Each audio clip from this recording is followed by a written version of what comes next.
오늘 수업은 일을 하여 생긴 에너지에 대해서 해보겠습니다. 여러분, 여기 말뚝이 있습니다. 말뚝은 땅에 박는 거죠. 자, 이 말뚝을 박기 위해선 무엇이 필요할까요? 당연히 여러분 망치가 필요하다 등등 생각하겠지만 결론부터 얘기하면 힘을 줘야 됩니다. 그리고 힘을 주면 힘에 의해 안으로 이동하겠죠. 그 말인즉슨 말뚝을 박는다는 행위는 과학에서의 일이 되겠죠. 자, 그러면 일반적으로 우리가 힘을 직접 가해서 말뚝을 박는 것도 있지만 다음 그림을 보면서 말뚝이 박히는지 안 박히는지 한번 생각해 보겠습니다. 자, 지금 말뚝위에 무거운 추를 매달아 놨습니다. 제가 가위로 이 부분을 잘라버리면 이 추는 아래로 떨어지면서 어떻게 될까요? 한번 보겠습니다. 자, 추가 떨어지면서 어떻게 했죠? 이 추가 말뚝을 아래로 꽝 박아버린 겁니다. 자, 아까 얘기했죠. 결국 이 추는 지금 말뚝에 대하여 뭘 했다? 과학에서 일을 한 거예요. 자, 그래서 여러분 새로운 영어가 나옵니다. 방금 추가 일을 했다고 했죠. 앞으로 일을 할 수 있는 능력을 에너지라고 합니다. 다르게 말하면 방금 추는 에너지를 갖고 있는 거예요. 에너지가 있기 때문에 말뚝에 힘을 주어 아래로 이동시키는 일을 하였다는 것입니다. 자, 방금 얘기했는데 지금 이 상황에서는 동일한 추가 있습니다. 자, 1번과 2번인데 1번의 경우에는 말뚝에 올라가 있다고 해서 이 추는 말뚝을 아래로, 즉 일을 하지 못해요. 하지만 2번의 같은 경우에는 이 줄을 끊으면서 떨어지면서 말뚝을 박았죠. 즉 같은 추이지만 2번 경우에는 에너지를 가지고 있습니다. 무슨 차이일까요? 바로 높이입니다. 높이. 같은 추라도 높은 곳에 있다면 이 추는 에너지를 가지고 앞으로 우리가 이러한 에너지를 위치 에너지라고 합니다. 자, 그럼 위치 에너지에 대해서 우리가 한번 알아볼게요. 자, 위치 에너지. 제가 대문자 1을 썼습니다. 여기에 물체가 있죠. 이 물체는 지금 바닥에 놓여 있습니다. 이 물체가 높은 곳에 올라가게 되면 얘는 뭐를 가진다? 바로 위치 에너지를 가지게 되겠죠. 그럼 여기서 우리가 위치 에너지의 크기를 구하는 방법을 저번 시간에 배운 E를 구하는 공식에서 구할 수 있습니다. 자, 일단 이 물체의 질량이 있습니다.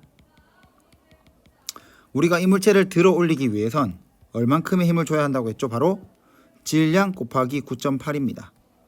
그리고 올라간 높이를 제가 적었습니다. 자, 저번 시간에 위로 들어 올리는 일을 우리가 무엇이라고 한다 했죠? 바로 중력에 대해 한 일입니다. 중요합니다. 별표. 중력에 대해 한 일 구해보죠. 9.8 곱하기 질량 곱하기 올라간 높이. 자, 그런데 중요한 건 바닥에 있던 이 물체가 요 높은 곳에 올라가면 뭐가 생긴다고 했죠? 바로 위치 에너지가 생긴다고 했죠. 이 위치 에너지의 크기는, 자, 중요한 게 나왔죠. 바로 중력에 대해 한 일과 같다. 다르게 말하면 중력에 대해 한 일만큼 뭐가 생긴다? 바로 위치 에너지가 생긴다는 겁니다. 자, 그리고 이 식을, 자, 앞으로 질량을 m, 높이를 h라고 표현합니다. 그래서 9.8 mh라고 앞으로 기억하면 되겠습니다. 즉 중력에 대해 한 일을 구하는 공식 9.8 mh는 위치 에너지 구하는 공식과 같다. 자, 교과서에 나오는 그래프만 찍고 넘어갈게요. 근데 우선 여러분이 알아야 될 건, 자, 요게 9.8에 m과 h를 곱했죠. 곱한 겁니다. 이 말은 위치 에너지는 질량을 곱하고 높이를 곱한 값인데, 즉 이때 질량과 높이는 위치 에너지와 비례한다고 얘기할 수 있습니다.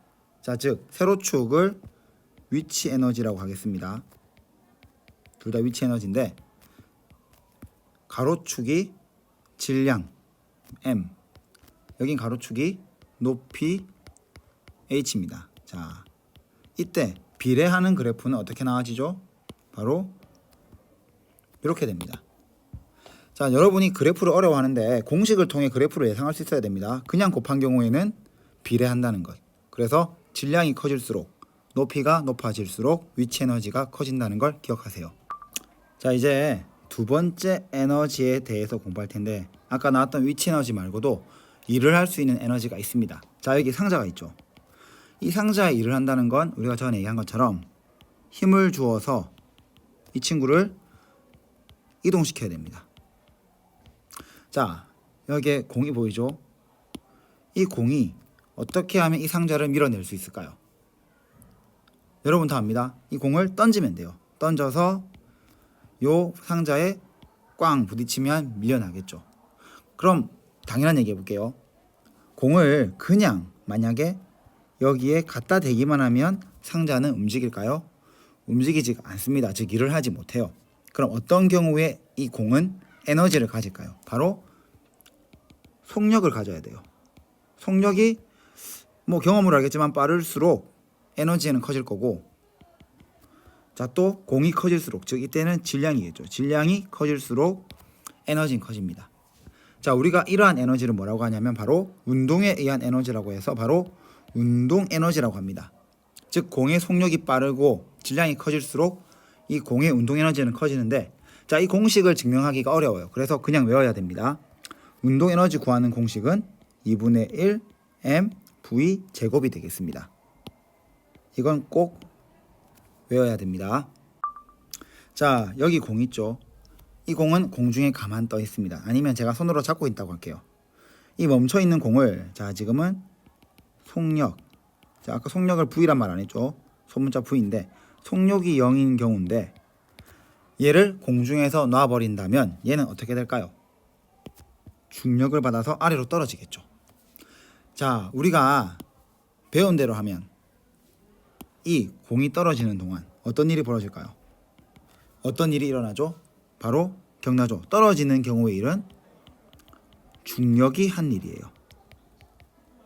중력이 한 일은, 자, 이 공이 받는 중력, 예를 들어 질량을 소문자 m이라고 하면 9.8m의 중력을 받아 h만큼 떨어졌다. 즉 중력이 한 일도 9.8mh예요. 자, 당연히 기억나겠지만 제가 수업할 때 올라가는 경우는 중력에 대한 일, 내려가는 일은 중력이 한 일인데 둘의 공식은 어떻다고 했죠? 같다는 얘기 했습니다. 자, 근데 중요한 건 이 공이 떨어지면서 어떻게 될까요? 점점 속력이 높아지면, 자, 여러분 잘 봐요. 이 물체가 높은 곳에 있을 때 가진 에너지를 우리가 뭐라고 했죠? 바로 중력에 의한 위치 에너지라고 했습니다. 그런데 이 위치 에너지에 의해 이 공은 떨어지면서 속력이 빨라져요. 즉 어떤 에너지가 생길까요? 바로 운동 에너지가 생기는 거예요. 자, 그럼 문제입니다. 이 공은 바닥에 떨어지는 순간, 즉 h의 높이만큼 떨어졌을 때 얼만큼의 운동 에너지를 가지게 될 것인가? 자, 아주 간단합니다. 이 꼴. 자, 무슨 말이다? 물체가 가진 위치 에너지만큼 뭐가 생긴다? 운동 에너지가 생긴다. 다르게 말하면 중력이 한 일은 운동 에너지와 같다는 거예요. 물론 공식은 2분의 1 mv 제곱이 되겠죠. 자, 오늘 배운 걸 정리하겠습니다. 질량이 m인 물체는 9.8m만큼의 힘을 주어야, 자, 중력이죠. 되고 올라간 높이가 h라면 이 물체가 이만큼 올라갔을 때 위치 에너지, 즉 중력에 대한 일, 자, 중력에 대해 한 일은 뭘로 바뀐다고 했죠? 바로 위치 에너지로 바뀐다고 했습니다. 그 크기가 바로 9.8mh죠. 그리고 얘를 그대로 떨어뜨릴 거예요. 떨어뜨리면, 자, 마찬가지로 떨어질 때 받는 중력은 얼마죠? 9.8m이고 바닥까지의 거리가 h일 때, 자, 이때 무슨 일이죠? 바로 중력이 한 일은 뭘로 바뀐다? 운동 에너지로 바뀐다. 이것도 역시 9.8mh고 운동 에너지의 공식은 2분의 1 mv 제곱이 되겠습니다. 자, 수고하셨습니다.